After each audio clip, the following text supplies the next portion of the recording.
Hello everyone. Today we're going to be making another spooky drawing, and I saw a similar drawing on Pinterest a couple of days ago, and this is my version of it. So first we'll select the bleeding watercolor tool and we'll draw these random lines. These are to signify trees. It looks weird now, but it'll come together in the end. Then add another layer, and then we're gonna start making a tree. So you don't have to be super precise here, and the movements don't have to be smooth, because I was going for a whimsical vibe, and the more crooked the better. So then we're gonna add another tree, and they're kind of leaning into each other a little bit.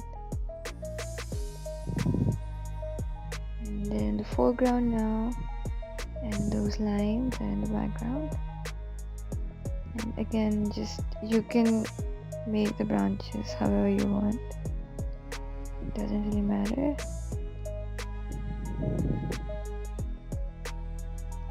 And now this is all done using the pen. And now, because I wanted a storybook whimsical vibe, so I'm just gonna add these random lines because they look kind of funky and they match the vibe that I was going for.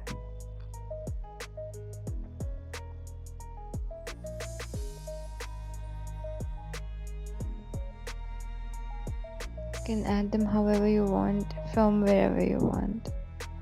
It's really all up to you and how you envision it. There are no rules, that's the best part. I decided to add a couple more lines, because why not? And then we're gonna do the same thing on the other tree.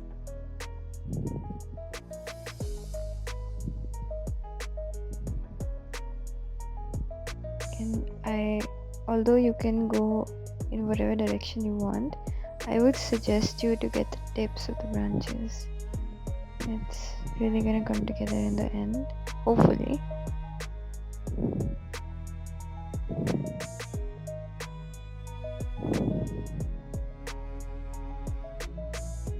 Okay, we're gonna fill them in. Again, remember to make this on a separate layer. It'll make sense when we add the finishing touches later on.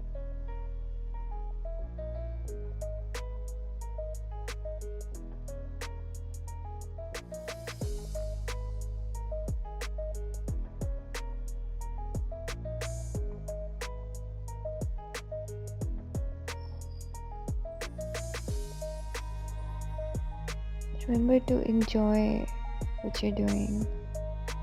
Okay, now we'll add another layer, and then we're gonna create the body for our demon whatever character. This is fun, you can make whatever you want. I decided to go with a weird dress like thing. I really like the ends of it.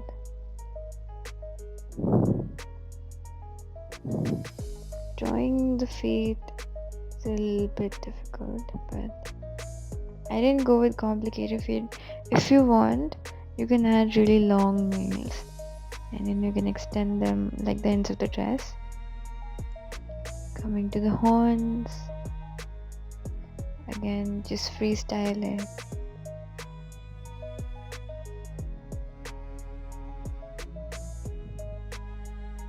And they kind of look like the branches of the trees.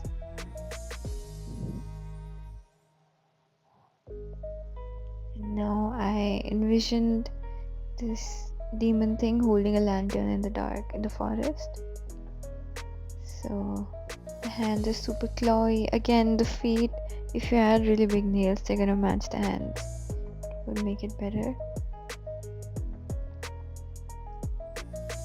Adding these claw-like appendages really make it that much more spooky. which is great.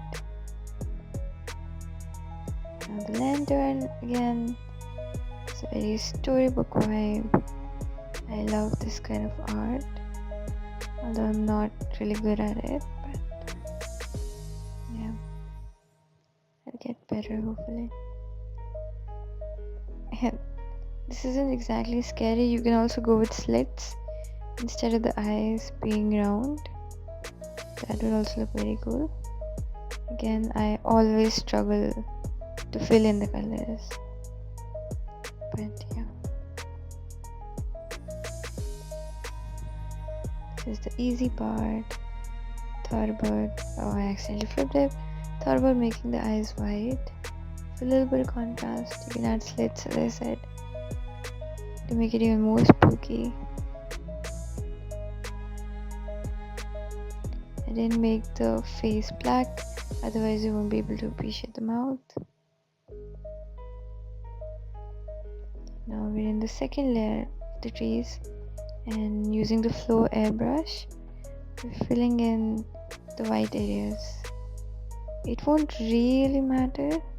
Like, if you want to save time, you can skip the step, but I mean, little more detail is always appreciated, I suppose.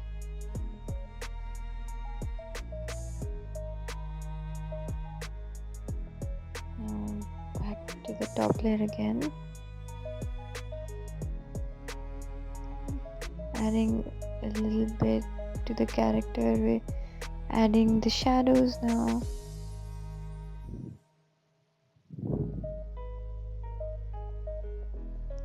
Again, I prefer to add the shadows on the bottom edges, so it gives it a direction and gives a very cool look to it and makes it a little realistic, which is what we want. The shadows really change the whole look. Also, it wouldn't be a bad idea to give the shadows to the trees and branches as well.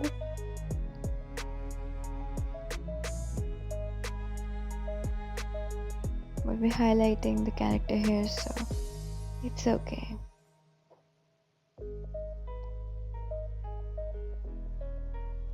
Now we're adding a little coarse details, and we're at the bottom layer again. And the vibe I went for here was this demon thing holding a lantern in the darkness of the forest, and I'm trying to fill in. I would advise you to use the maximum size of the airbrush. This is the hard airbrush. Earlier I used a softer airbrush. This is the hard airbrush, and we leave some area in the middle. Again with the soft airbrush in the middle layer, I went over the trees a little bit to give them a bit more texture. And now, by leaving some blank area in the middle, you're really highlighting the character in the lantern. Now it looks very misty and foggy, like a forest might. Now we're gonna add the beam of light from the lantern. This is very easy. Add it on the top layer, and there we have it. So you can add more finishing touches, and that's it.